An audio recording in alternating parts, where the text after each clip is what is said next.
আলোচনায় অংশগ্রহণ করবেন ব্রাহ্মণবাড়িয়া 2 আসন থেকে নির্বাচিত মাননীয় সংসদ সদস্য রুমিন ফারহানা। রুমিন ফারহানা, আপনার সময় 10 মিনিট। Thank you. মাননীয় স্পিকার, আপনাকে ধন্যবাদ। মাননীয় স্পিকার, এখন চলছে রাষ্ট্রপতির ভাষণের উপর আলোচনা।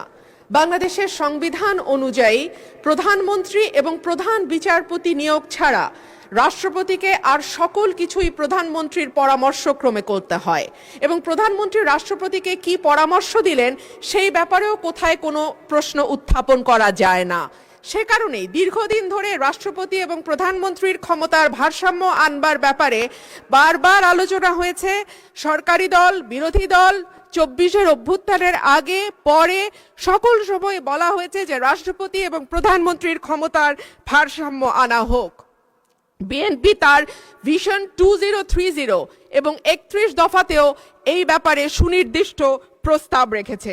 মাননীয় স্পিকার, সে কারণেই সঙ্গতভাবে আমাদের একটা এক্সপেকটেশন ছিল যে এইবার রাষ্ট্রপতি মন্ত্রিপরিষদ কর্তৃক অনুমোদিত ভাষণের বাইরে গিয়ে তার নিজের মতন করে ভাষণ দিতে পারবেন, কিন্তু আমরা দেখলাম এইবারও রাষ্ট্রপতির ভাষণ মন্ত্রিপরিষদ কর্তৃক অনুমোদিত একটি ভাষণ তাকে দিতে হলো।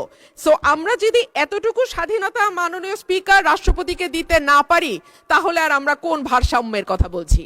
যাই হোক মাননীয় স্পিকার, আমার বক্তব্যের শুরুতেই আমি ধন্যবাদ জানাই মহান রাব্বুল আলামিনের দরবারে, যিনি আমার এই কঠিন যাত্রাকে সহজ করে দিয়েছেন। আমি তারপরে ধন্যবাদ জানাই আমার অসংখ্য নেতাকর্মী যারা নানানভাবে বঞ্চিত হয়ে ভয় ভীতির মধ্যে দিয়ে আমার নির্বাচন করেছে, দল থেকে বহিষ্কার হয়েছে, কিন্তু তারা আমাকে ছেড়ে যায় নাই। তাদের সকলের কাছে আমি কৃতজ্ঞ। মাননীয় স্পিকার, আমি আরো ধন্যবাদ জানাই বিএনপিকে আমাকে মনোনয়ন না দেবার জন্যে। আমাকে মনোনয়ন না দেওয়ার কারণেই আমি বুঝতে পেরেছি বাংলাদেশের টেকনাফ থেকে তেঁতুলিয়া কত লক্ষ মানুষের ভালোবাসা, দোয়া, সহযোগিতা আমার পাশে ছিল। একটা দলীয় গণ্ডির মধ্যে থেকে নির্বাচন করলে এইটা বুঝবার সৌভাগ্য আমার হতো না। মাননীয় স্পিকার, আমি গভীর শ্রদ্ধার সঙ্গে স্মরণ করি দেশনেত্রী, 3 বারের সাবেক প্রধানমন্ত্রী বেগম খালেদা জিয়াকে, যিনি আমাকে স্নেহ দিয়ে রাজনীতিতে এনেছিলেন এবং আমি বিশ্বাস করি তার অপূর্ণতা এই সংসদে কোনো দিন পূরণ হবে না। মাননীয় স্পিকার, হাজার মানুষের আত্মত্যাগ, তার ফসল হচ্ছে আজকের এই সংসদ। এই মানুষগুলো কারা যাদের আত্মত্যাগের বিনিময়ে আমরা আজকে কেউ মন্ত্রী, কেউ এমপি, কেউ সরকারি দল, কেউ বিরোধী দল হয়ে এসে সংসদে বসেছি? মাননীয় স্পিকার, তাদের স্বপ্ন কি ছিল? তারা জানতো তাদের এই আত্মত্যাগের বিনিময়ে তারা কিন্তু কেউ মন্ত্রী হবে না, এমপিও হবে না। তারা ছিল সাধারণ মানুষ, একেবারে খেটে খাওয়া সাধারণ জনগণ বাংলাদেশের।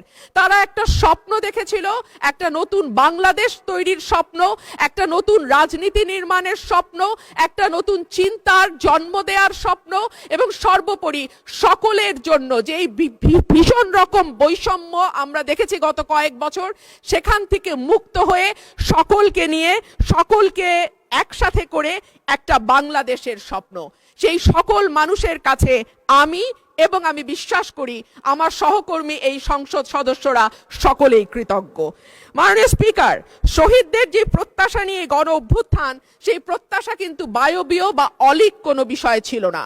এখনো যদি আমরা দেয়ালে দেয়ালে তাকাই, আমরা দেখব তারা তাদের স্বপ্নের কথা দেয়ালে লিখে গেছে। উই ওয়ান্ট জাস্টিস, কিংবা দেশটা কারো বাপের না, তুমি কে আমি কে, বিকল্প বিকল্প। আসছে ফাগুন, আমরা হব দ্বিগুণ, শোনো মহাজন, আমরা অনেকজন। Change the rules, be a voice not echo. দিনে নাটক, রাতে আটক, নাটক কম করো প্রিয়, হামাক ব্যাটাক মারলু কেন? এমন হাজার প্রশ্ন, লক্ষ জিজ্ঞাসা। এই লড়াইটা কেবল একটা সরকার পরিবর্তনের লড়াই ছিল না মাননীয় স্পিকার। যেই কথাটি আমি বলেছি, একটা স্বপ্ন, একটা নতুন বাংলাদেশ, সকলকে নিয়ে সকলের বাংলাদেশ গঠন করবার একটা স্বপ্ন নিয়ে এই গণ অভ্যুত্থান হয়েছিল। মাননীয় স্পিকার, আমরা স্বপ্ন দেখেছিলাম ধর্ম, বর্ণ, জাতিগোষ্ঠী বা লৈঙ্গিক পরিচয়ের ভিত্তিতে কাউকে অপর বা আদার করে দেয়া হবে না। মাননীয় স্পিকার, আমি খুব বিনয়ের সাথে বলি, এই আন্দোলনের সম্মুখ সারিতে ছিলেন নারীরা। এক ঝাঁক নতুন প্রজন্মের তরুণ মুখ আমরা পেয়েছিলাম।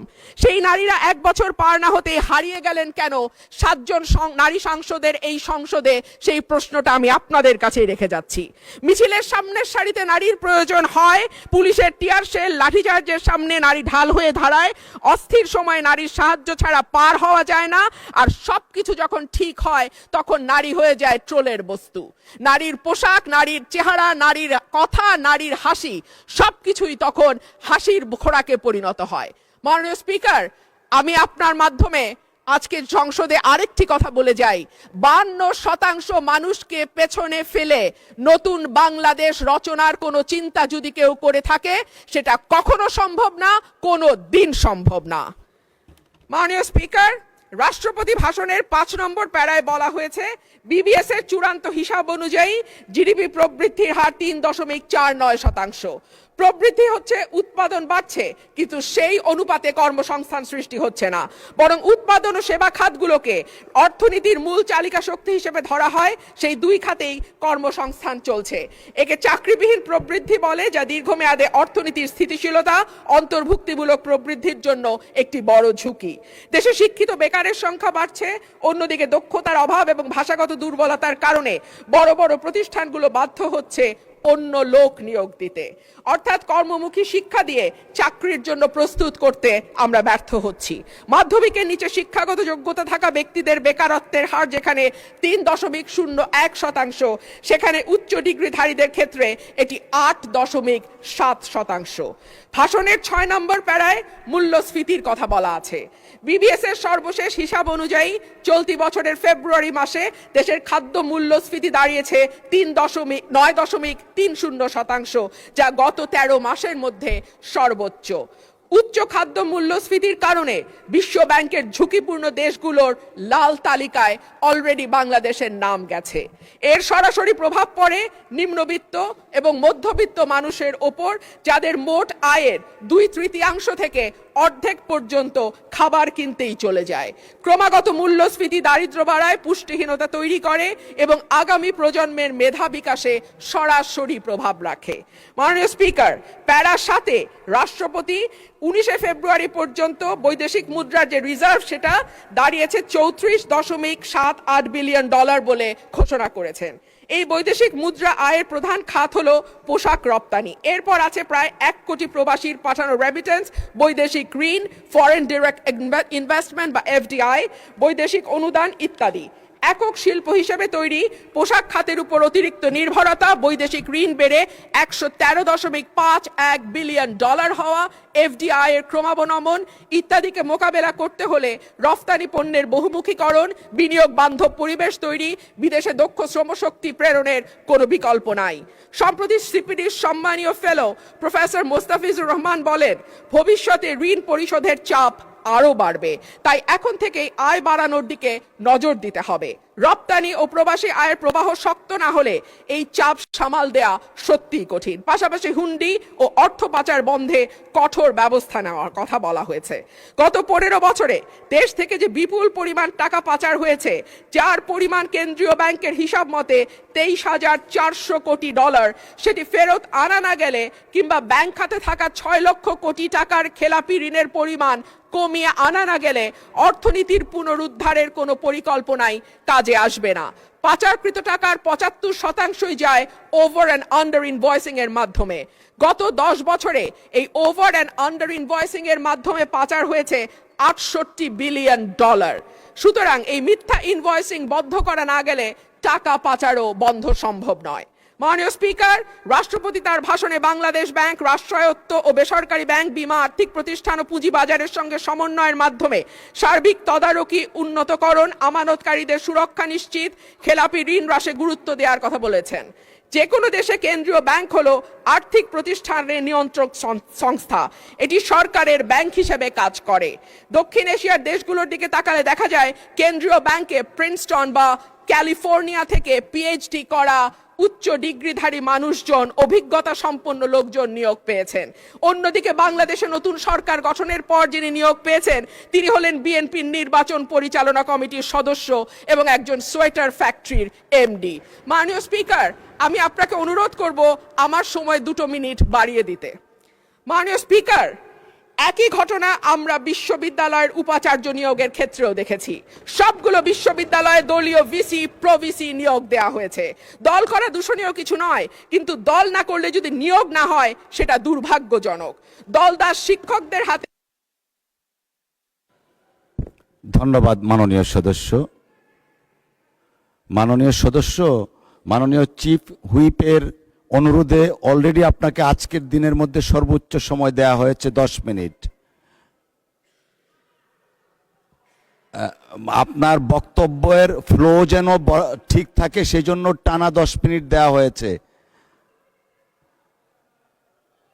মাননীয় সদস্য, আপনাকে অসংখ্য ধন্যবাদ। আমাদের মাননীয় সদস্য,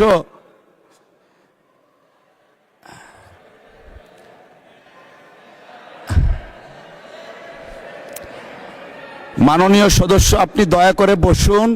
you will have time, next time আপনাকে দেয়া হবে। এখন আমরা let us continue our business. I humbly request you to take your seat. Thank you.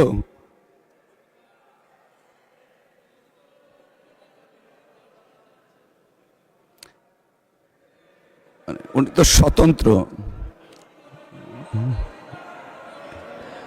আচ্ছা ঠিক আছে, 1 মিনিট দেওয়া হলো আপনাকে।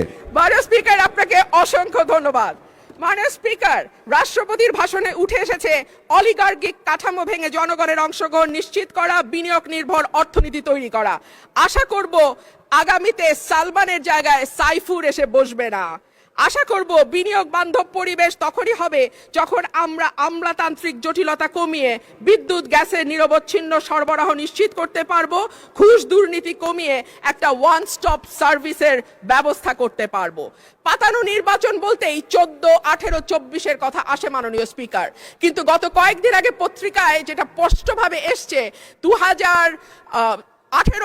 2008 সালের নির্বাচন মাননীয় স্পিকার, সেটিও কোনো নিরপেক্ষ নির্বাচন ছিল না। 2008 সালের নির্বাচনেও একরকম পাতানো খেলা এবং ভেতরের নানান নকশার মাধ্যমে এক দলকে একেবারে ব্রুট মেজরিটি দিয়ে সংসদে আনা। ধন্যবাদ।